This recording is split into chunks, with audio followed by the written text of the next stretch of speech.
তিস্তা নদীর ১৪টি পয়েন্টে ভাঙন দেখা দিয়েছে। ভাঙন রোধে এসব স্থানে পানি উন্নয়ন বোর্ড তীর প্রতিরক্ষা কাজ করলেও তা টেকসই হচ্ছে না। ভাঙনে বিলীন হচ্ছে ফসলি জমি, সড়ক সহ বিভিন্ন স্থাপনা। আতঙ্কে রয়েছেন স্থানীয়রা। লালমনিরহাট প্রতিনিধি গোকুল রায়ের তথ্য ও চিত্রে report. Super fresh fortified soybean তেল, শুরু হোক হেলদি লাইফের জার্নি। লালমনিরহাট জেলার দহগ্রাম, সানিয়াজান, ডাওয়াবাড়ি, সিন্দুরনা, ভোটমারি, চরবৈরাতি, হরিণচড়া সহ ১৪টি পয়েন্টে তিস্তা নদীর ভাঙন তীব্র আকার ধারণ করেছে। তিস্তার প্রবল স্রোতে এসব এলাকার ফসলি জমি, রাস্তাঘাট, বাড়িঘর সহ বিভিন্ন স্থাপনা নদীগর্ভে বিলীন হয়ে গেছে। বাড়িঘর, জমি জায়গা হারিয়ে অনেকেই এখন নিঃস্ব।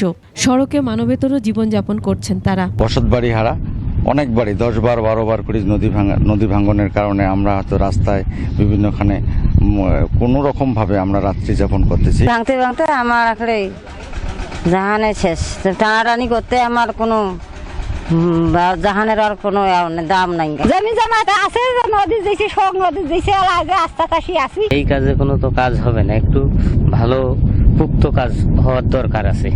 প্রতি বছর এইভাবে মানুষের বসত বাড়ি সবকিছু আমাদের ভেঙে যাচ্ছে, আমরা এটা নিয়ে অনেক আতঙ্ক।